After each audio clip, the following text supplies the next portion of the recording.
Hello, I'm Svitek, 360 Creative Coach, and welcome to my vlog where it is both my mission and simultaneous pleasure to highlight my creative journey in hopes of not only inspiring you, but giving you specific takeaways with the intent that your journey can be at least a little bit easier. Now, before I fully dive into everything, a few housekeeping things. Number one, if you haven't subscribed, I would encourage you that we get all the various lessons and episodes that I put out right when I put them out. It truly does mean a lot to me, as I hope it does to you. Secondly, for deeper dives into the various things that I talk about, whether here or with the other episodes, I do a lot of writing on Substack. Well, when I say a lot, I do one article a week, okay? And it kind of goes more into depth, provides resources, expands upon the ideas that I overview in these episodes. So I encourage you to check out my Substack. The link is down below. And likewise, if you want, my Patreon page is there as well for you. That offers kind of more direct interaction, right? So I post a lot of exclusives and, kind of provide my templates and things of that nature. But also once a month, I do coaching sessions, right? So they're group coaching sessions and things of that nature. And it's only just one tier. So everyone gets everything of the same, right? No one's, shunned out of anything. So I really like that idea. It's only $10 a month. So that's Patreon, and that's also down below. All right. So with that out of the way, let's get into it. As you've been following along, perhaps you've been following along. If not, that's okay. In short, my big pinnacle project that I'm working on is this 2D animated feature called The Arbiters.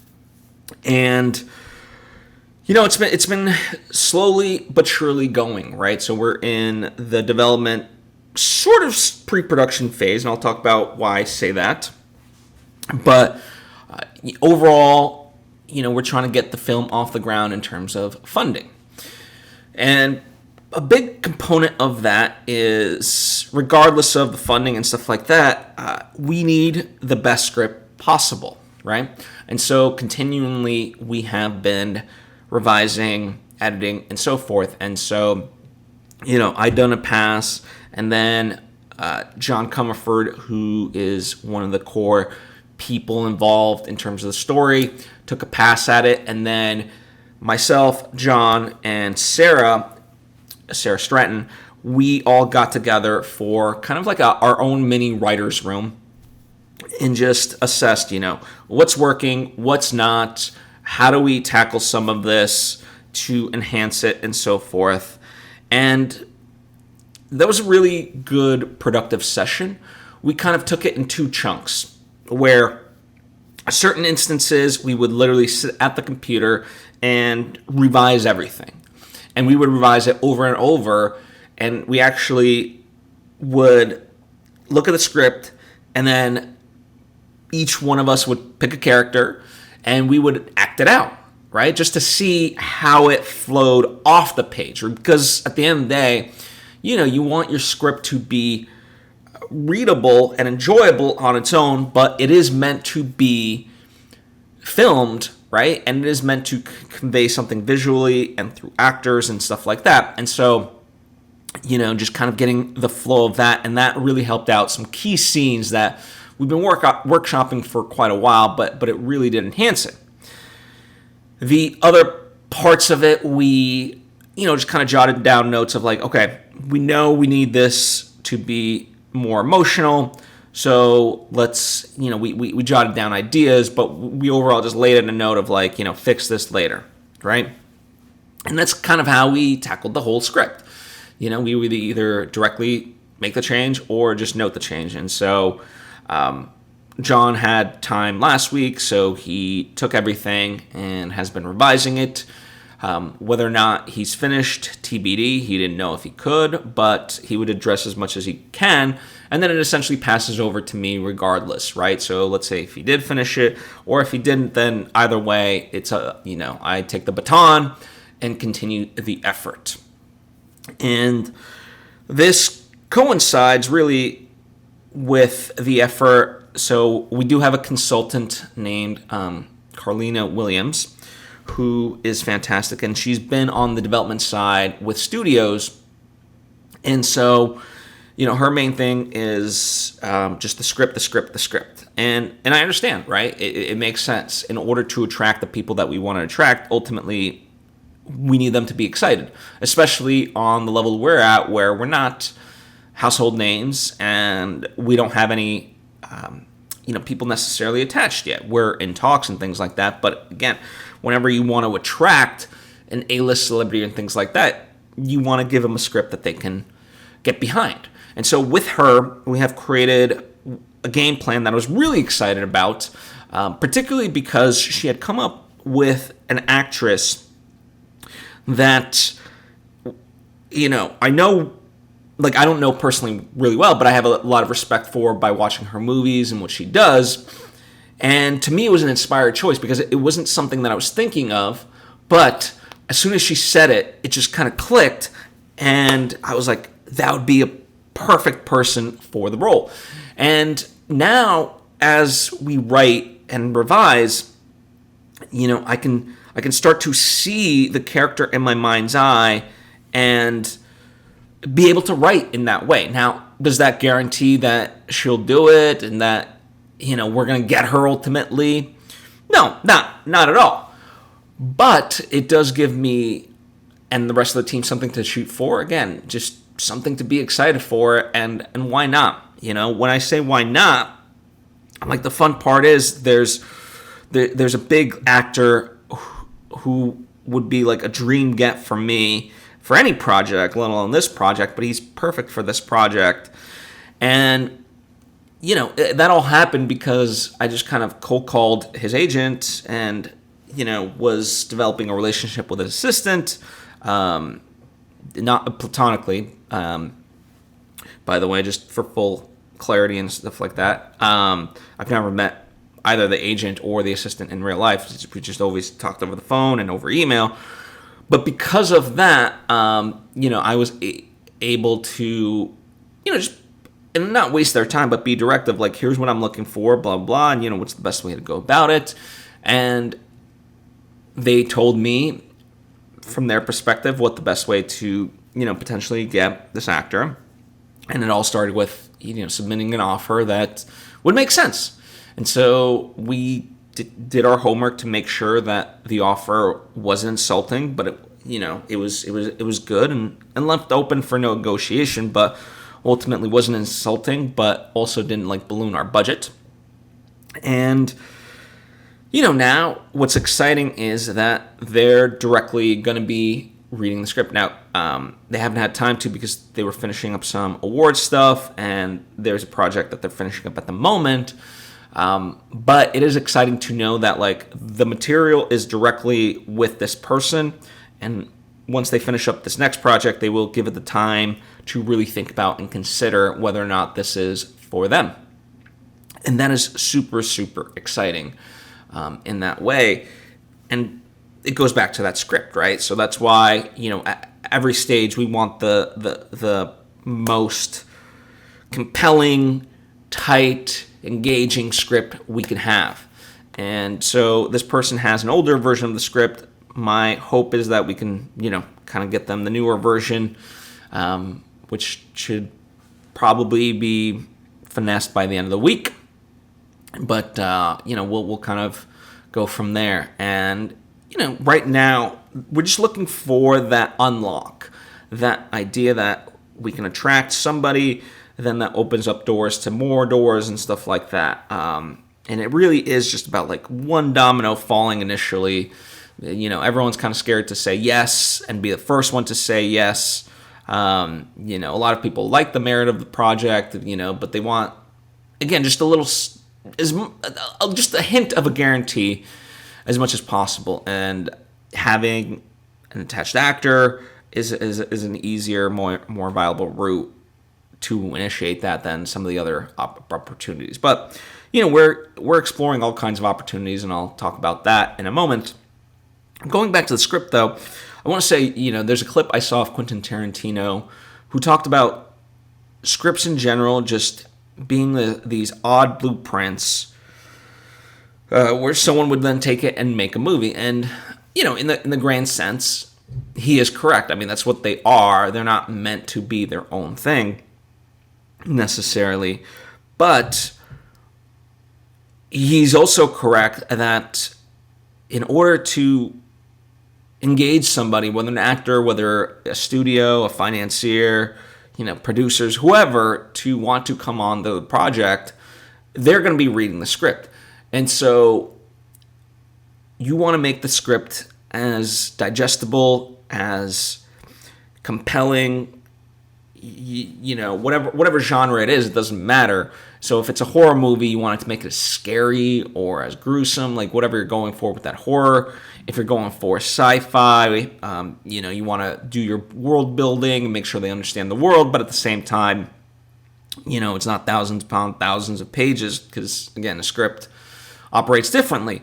And so he talks about how, you should look at your writing of a script, and really elevate it as much as you can. And when I consider our script, that's what we're going for. Brevity, of course, unlike a novel, we don't get to describe a room in a whole paragraph, if not pages and stuff like that. Ideally, you do it through the slug line and then just, maybe less than a sentence. Or, you do it like in 2 lines, maybe 3, if it's really, really that important, to make sure that we see it and we understand it. But everything else, it should flow, and the pacing of the writing should reflect the pacing of each particular scene, which spirals out to the whole movie. You don't want to, have an action movie with long lines of dialogue that slow up the reading, right? So these are all considerations and whatnot. So, there's a style of writing that you need to learn with script writing, right? And it is very important. So we've been kind of doing that. Now, what was interesting, there was a question posed to me by someone important in my life, and they were like, "How long have you been doing this outreach?" Because there was a part of me that was like, "Oh, things aren't moving fast enough, and this and that. Patience is not necessarily one of my virtues." And I said, "Well, technically, we've only been doing this 4 months. From November, December, January, February, and now, albeit we're in March, but about 4 months." And they're like, "Oh, that's no time at all." And I was like, you know what? In the grand scheme of things, you're right, especially since, December, you had the holidays and things kind of went quiet. And so we paused. And then, for myself and a lot of the people that we were talking to in January, we had the LA fires.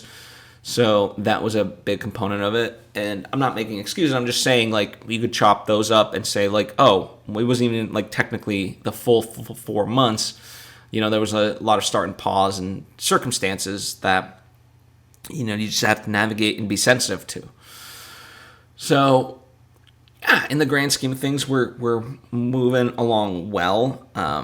We're looking at, other markets to be able to attend to. I've talked about Honesty.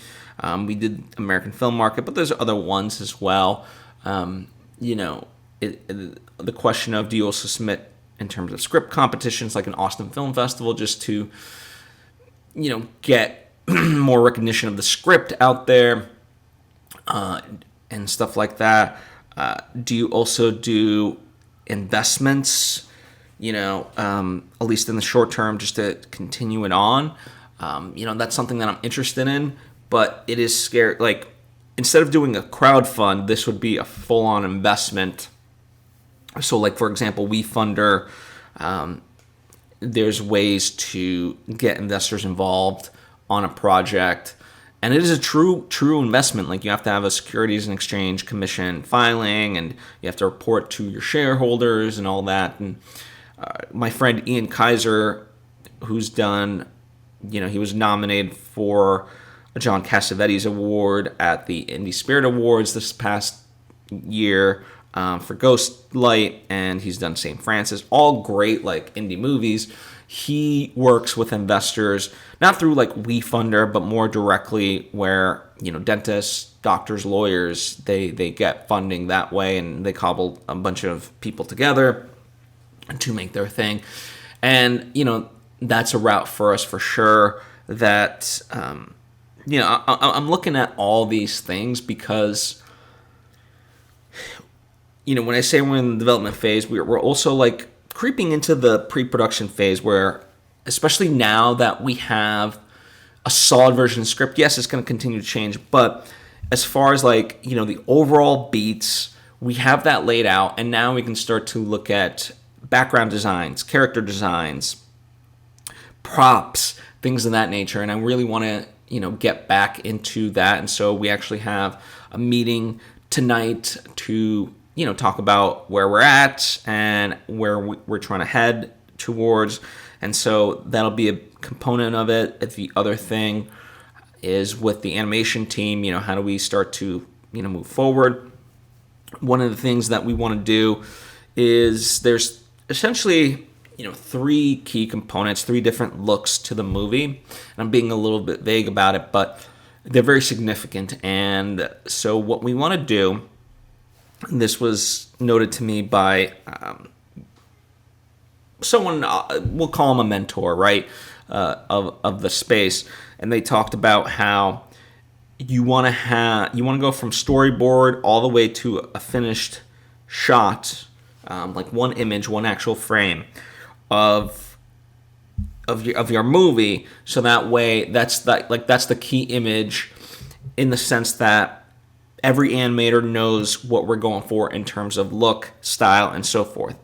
And so because we have three different, very specific, looks, then think of it like the Matrix, right? In the Matrix, everything's green. Outside the Matrix, in the real world, everything's a little bit blue. So, that's kind of the analogy, right? And so for us, we happen to have three. And so, we want to do that. So we'll start with, one, build out, then do the next, then do the third.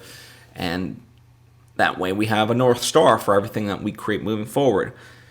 And all of this, and just finding little ways to continue to keep momentum going, right? So it's not like the script and the story, that's part of the momentum, but also building some of these other things that we can continue to build.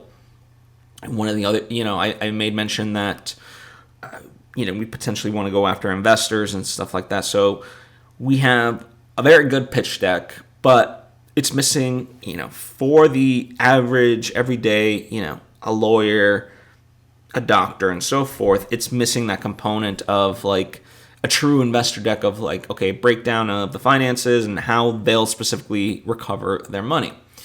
And so, one of the things that I've tasked my team with, we've met a few times and talked about, how do we want to present that language through text, visually, and so forth? Where do we want to add it into the deck? And so we've drafted that. Now we're creating the graphics for that. And yeah, just again, continuing to ultimately elevate and evolve, like seeing what's working, where we can adjust, and things of that nature. And to that effect, speaking of adjusting, if you've been following along in past episodes, I've talked about revising the proof of concept that we have. And the proof of concept really is just a trailer. Imagine if the movie was finished, what would the trailer be like? Well, as the script has evolved since the time of the writing for the trailer, because, we had nothing to go off. We just had, like, the script at the point in time that it was, and it's changed. At its core, it's still the same, of course, but beat by beat and stuff like that, it's changed quite a bit. And so the thought was, how do we simplify it and how do we get down to what it's truly really about and make it as engaging as possible? And so, you're limited by the footage that you already have. And how do you kind of restructure that? So, I've slowly been doing that as a pet project of mine. And finally got it to a point that we felt good about. But the last part of it was really making sure that we had like the right voiceovers and so forth. And so finally I found an actress that I like working with, and we recorded the VO, and now it's with my sound designer, sound mixer, for the final stage of it, and then we have that in our arsenal as well.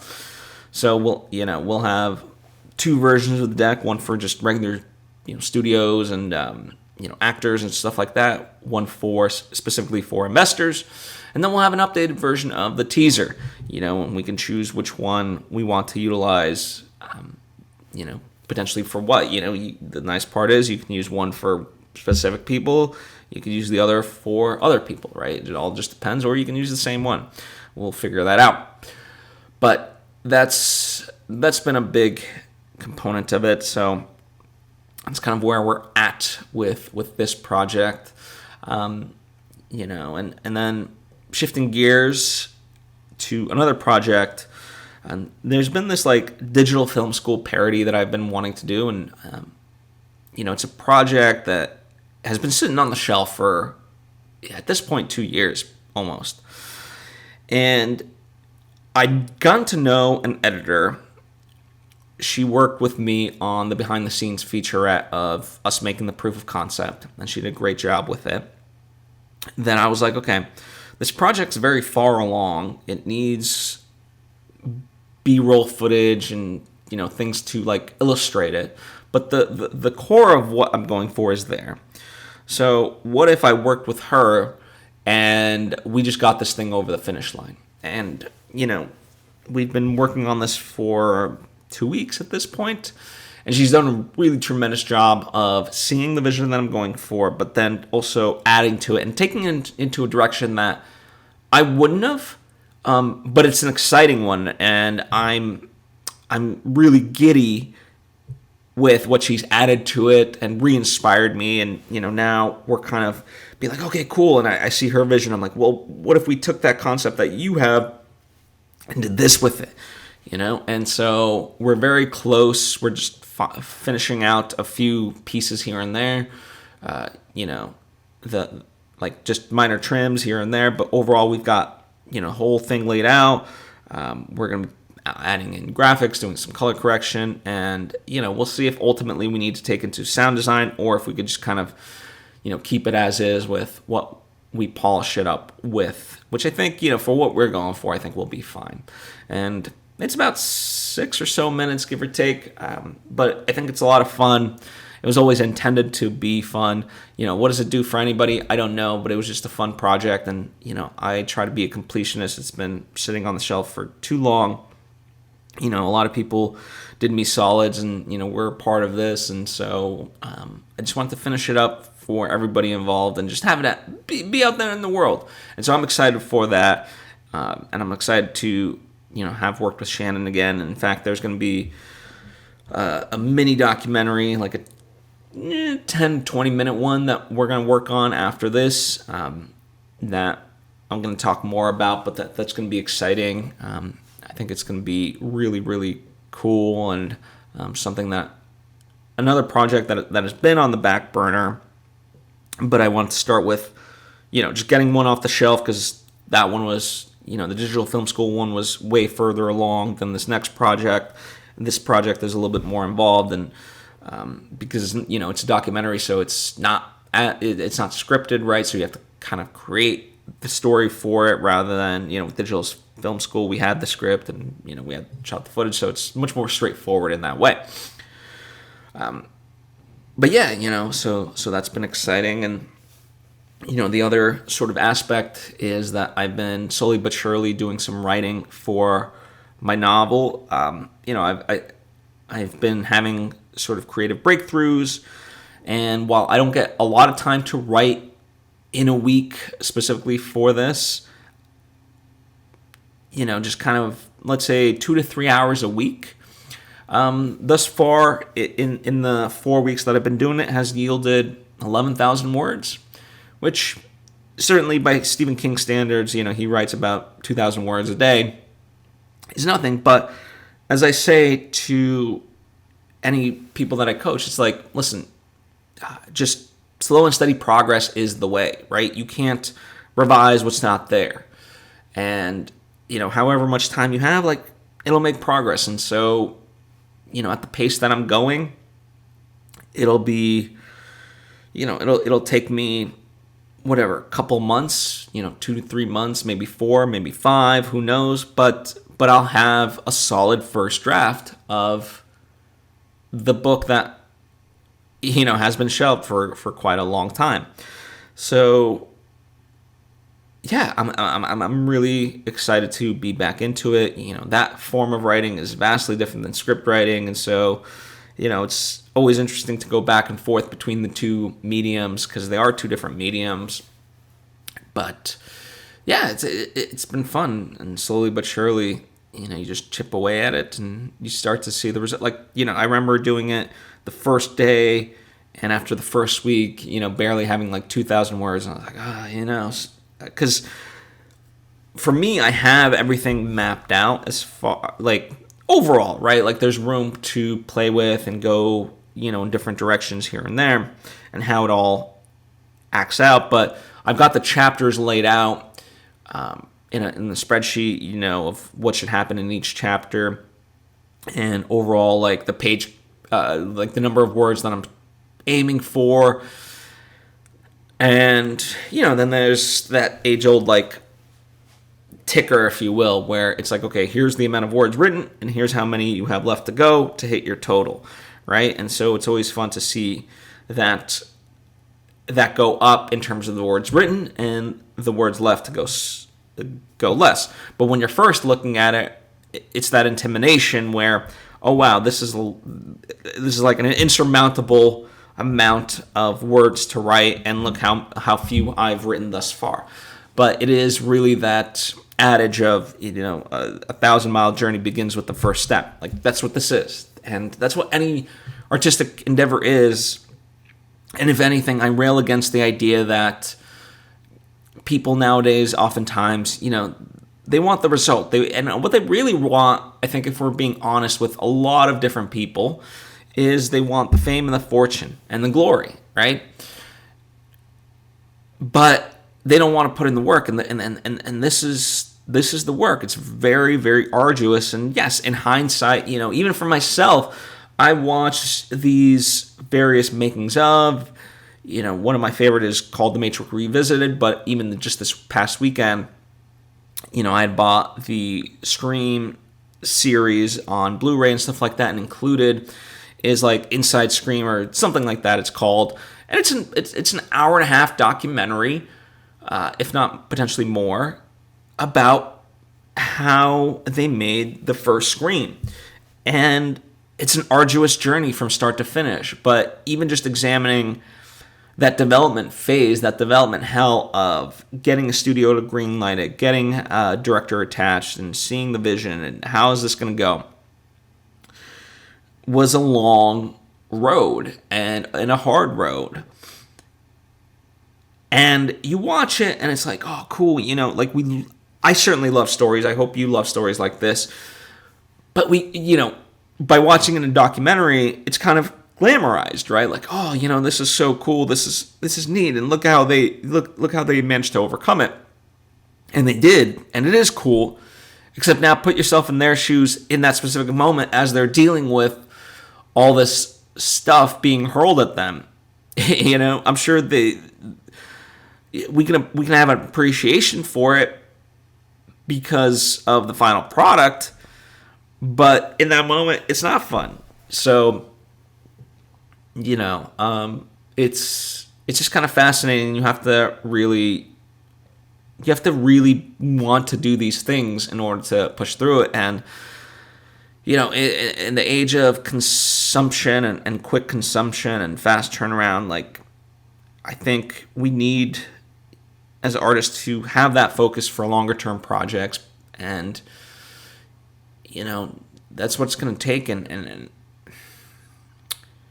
the sense, you just have to kind of stick with it. And and like, it's gonna matter because of that longevity, right? Like the time and effort that you put in to sculpt something, whatever it is, a music album, a showcase painting, a novel, a film, whatever it is. Because of that time, that will give it the best opportunity to really thrive. So, and it gives you a chance to learn your craft and all that good stuff. So, yeah, I think, as artists, we get pushed towards doing certain things that are like short-term hits that we think are gonna like help us out. But, ultimately, if you want to be a screenwriter, write scripts. I think we take on various what they call shadow jobs and hinder our long-term success. Now, that doesn't mean that, of course, we have to pay our bills and stuff like that. And so whatever job you have, granted, you would want one at least in the industry so you could be moving along. But, whatever it is, if you work at Costco, let's say, or whatever, like if that's what puts food on the table and stuff like that, then so be it. And you find the time in your spare time. In fact, I'm going to link to this like video essay that I saw about why all these like Oscar-winning directors are like essentially broke. And it's a fascinating look. And even though in many ways it's grim and dire, there's kind of a sense of optimism and a hopeful message, or at least one that puts you at ease. So I'll link to that in the the description so you can check that out. Let's see, just a couple of other stuff that I just wanted to kind of talk about. That's not necessarily like outright about art and projects, but my friend Ian, as I made mention, Ian Kaiser, he was at the Indie Spirit Awards, and this year I really thought he would actually win the John Cassavetes Award. This was his second time up for it. Someone else won it, and not that they're not deserving, it's just a movie that I've not seen, but I really did think that he stood a really good chance because his movie Ghostlight ended up being on a lot of critics' top 10 lists. So I thought, really, if there was ever a year, like this would be that year. Sadly, he did not. And, it just goes to show, like, listen, if you win an award, it's fantastic, it's fun. Obviously, there's a benefit to it by being able to, no different than like film festivals say like, hey, winner of such and such award, blah, blah, and it becomes part of the marketing. But you as an individual should never put too much stock into it because, looking at the Oscars, not the Indie Spirit Awards, but the Oscars, let's say, the amount of movies that get nominated each year across all the categories are less and less. So there's less diversity of movies, and that's a shame because it just kind of signals that we're not looking at each of those categories as an individual categories. Like, are really the 5 movies nominated for, let's say, best editing or best costuming, the movies that exemplify best editing and best costuming respectively, right? What ends up happening is that people just kind of choose like the movies that they think are good. Let's say, Amelia Perez, Conclave, Honora, The Brutalist, and we just kind of allowed that to dominate various categories. And, some others get picked here and there. But really, the diversity is less and less, which is a shame. So that's number one. Number two is the whole politicking of it all. Like, you really are campaigning. It's a whole separate thing when it comes to these Oscars. And, it's not to say that you can buy an Oscar outright. I'm not necessarily saying that. But it is a long road. It takes a lot of effort. And it's being a politician, right? Really, really campaigning with the movie. And so, knowing it, it's not like the movies are necessarily based on merit. And movies, how do you measure merit in that anyway, right? It's all subjective. And then the third point, I think Hollywood Reporter or Variety, one of the two, did kind of like an exit poll. And not that like, polls in and of themselves are indicative of the true nature of everything. But There's a trend from Oscar voters where they actively admit like that they don't see most of the movies even nominated. So they end just kind of voting like for their favorites or if they've heard something good or whatever. So it's not like forget the qualifications of anyone voting for these things. It's just the fact that like they haven't even seen them, most of them. So that's not really fair. So that's why I don't put a lot of stock into awards because they're a crapshoot. Who cares? Like they're nice. If I ever won, like truly, I would be very blessed and thankful and stuff like that. I would be, and I would be very gracious and honored to receive such an award. But if I never do, it's not my driving factor. Let's just put it that way. But it was fun while Ian was here for the Indie Spirit Awards that we got to do escape rooms of all nature. We did a few, and that was really fun. We did like the Steven Spielberg inspired one, like an 80s kind of throwback. It was a lot of fun. And then we did this like swamp horror thing, and that I've never seen something scary in my life. That was legitimately like living in a horror movie. That one was wild, and I had no clue what I was getting into. Ian's girlfriend didn't necessarily know what we were getting into, and scary as hell, but a lot of fun. A couple of other quick things. It's interesting to know, like, speaking of things like you never know what's going to hit and how it's going to be received. So, because I'm, trying to learn as much animation as I can and support the medium and stuff like that, and there's a curiosity about it, I saw Ne Zha 2 in theaters, which is a Chinese animated movie, a 3D animated movie. And the first one was very successful. And the second one came out not too long ago, and so I made it a point to see it and whatnot. Now, I knew it was already like a big movie in China box office wise, and that's also, I was curious of like, okay, let's go see this. And then I did my review of Ne Zha 2, and man, I've never had a video go as viral. Now, in the viral sense, like it didn't get millions and millions of views, but for me, it got tens of thousands, and in a very short amount of time, with the most engagement in terms of comments that I've gotten. And it was really interesting to see. And also what I appreciated about it, for the most part, no one was yelling at each other or whatever. Everyone was kind of supportive and additive in terms of their commentary. So it was really cool to see. But so you just never know. You just have to kind of keep at things, and eventually certain things will hit. And because of that put me over the line to be able to monetize for YouTube, right? YouTube has a very specific set of qualifications in order for your YouTube channel to be able to monetize. So not only is it a subscriber count, but also watch hours and all kinds of other stuff as well.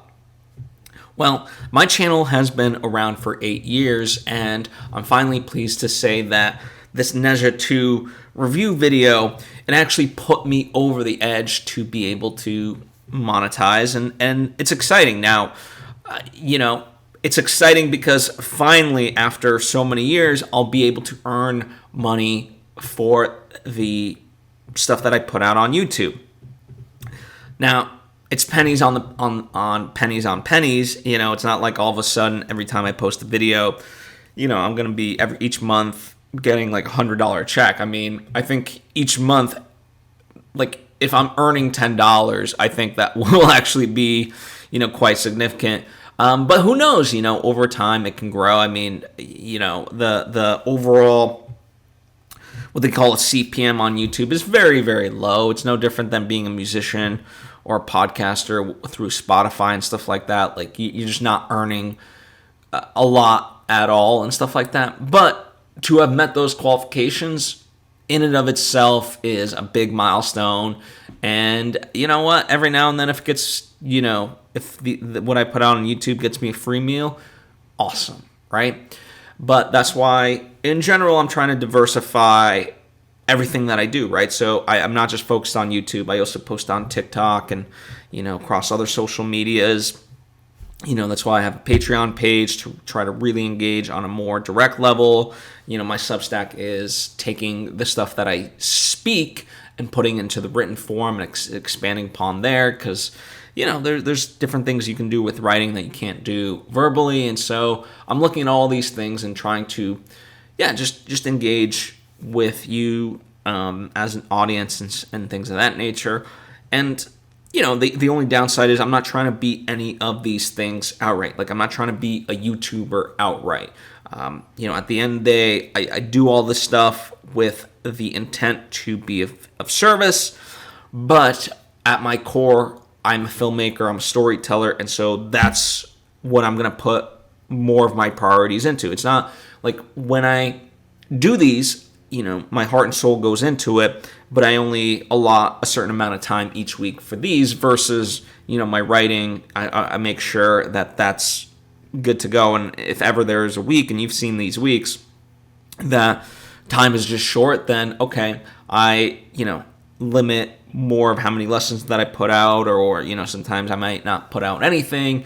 So there's a give and take to it. And I know that certainly hasn't helped grow my channel. It also hasn't helped that the array of episodes that I do, range from self-help to sometimes politics, to sometimes travel tips, to movie reviews, to my experience. Like, it's just whatever I'm interested in and how it has been beneficial to me that I put it out there, right?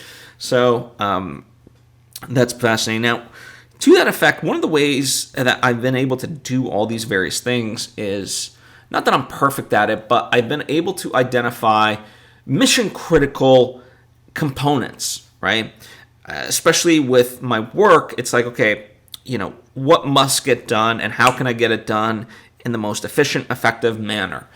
And, it's interesting, more and more I see this, through peers and stuff like that. We think we're creating more efficient ways and more effective ways, but they're not, like, for example, Slack is this thing, or like basically, or text or phone calls, right? Like, by being so accessible, people start to take advantage of that, and all of a sudden you end up in these conversations that really don't have a purpose, and things like that. And I think it's not that like we need to take out the humanity of the things we do, but I think there's ways to incorporate our humanity and recognizing that there's a person on the other side through mission critical stuff. So if we're calling someone, about something that's needed, if we're texting someone, if we're emailing someone, if we're, going on Slack, like whatever it is,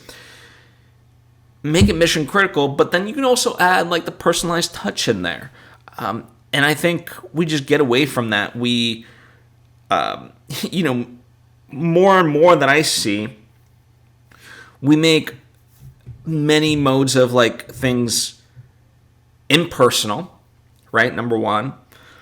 Number two, unclear, right? So it's like, hey, I need you to do this. And it's like, what do you need me to do? When do you need it? What are you even talking about? Like, we just start to assume that people know X, Y, and Z. And then it ends up going back and forth for all of this because you have to explain. So that's number two. And then number three, then we try to put in the personal, through just dumb things that then just waste time for everybody. So it's just wild to kind of see in that way. And I think a big part of like corporations and jobs in general is that they're not really educational.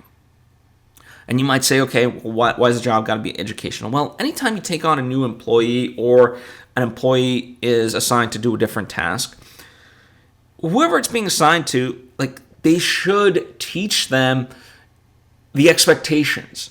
They should teach them how they want certain things done. What is expected of them. All these different things, and potentially if like they're being put into a position that already has kind of these various things, showing them like, here's how you do it, right? And things of that nature. And we don't do it. We don't. Not often enough.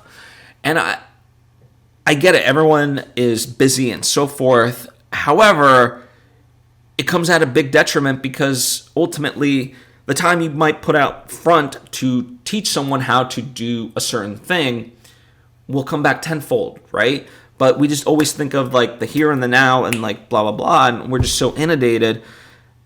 We don't realize the long-term costs. I mean, it's speaking of like videos, sort of going viral and this side of it. Last week I put out how companies, like I examined essentially, are layoffs actually good in the long term, right? Companies do layoffs with the idea of cost cutting. Well, does that actually work out and stuff like that? So I really deep dive that, and it's just amazing to me just how we just assume certain things are the right decision and yet are not. And we, in a world that's just like so go, go, go, go, go, go, go, we do ourselves a disservice hugely by not slowing down. And the slowing down can actually allow us to go faster. I've spoken about this with the Arbiters in the past, where a big component early on was me leading the meetings and really educating people on what the story is, what we're trying to go for. And now that they really start to see it and understand it, everyone can really take ownership. So I made mention, we're going to be working on backgrounds and props and characters. Now people have that sense where they can bring really amazing ideas to the table, and I know that they're going to be good overall because they know the spirit of the whole project because they've been educated, right? So yeah, we just need to see things a little bit differently, I think. So yeah, the last two bits that I want to talk about, as I kind of continue with this project and just navigating the space, it's interesting to me to look back at film schools in general, how, I always joke about it, like, listen, I can teach you about f-stops and things like that, and yes, that'll help you make a movie, but if you don't have the financing for your movie, how the hell are you going to make it, right? And so the whole business side of the industry, we just don't get, I haven't seen, like, my college didn't teach me really any of that, and that's a shame, and I imagine that's kind of the case in most places where, we just prey on people's dreams. And I'm not saying it's necessarily like outright malicious, although there are definitely some bad actors, but the component of why film schools are so appealing, because everyone wants to make a movie and stuff like that, and, that becomes, as one of my old mentors used to say, Kevin Ungaro, in the gold rush, the people that got rich and wealthy were the people that sold the maps and the mining equipment, not necessarily people who mined, right? So, education is that sort of steady aspect to it, whereas filmmaking is certainly not, right? But we don't give them all the tools, right? Like, again, the funding and stuff like that. And so where I'm going with this is more and more, I'm trying to really take away like what I'm learning in the various process, what I have learned from the processes and stuff like that, and distill it into actionable stuff to be able to teach, right? So to help make things a little bit easier for people. And one of the things that I'm excited for to kind of witness firsthand is Robert Rodriguez has launched this initiative called Brass Knuckle Films, and I encourage you to check it out. It's essentially like a way for audiences and filmmakers to invest together collectively, and it is true investment, and make movies together. Like, we pick the movies and stuff like that.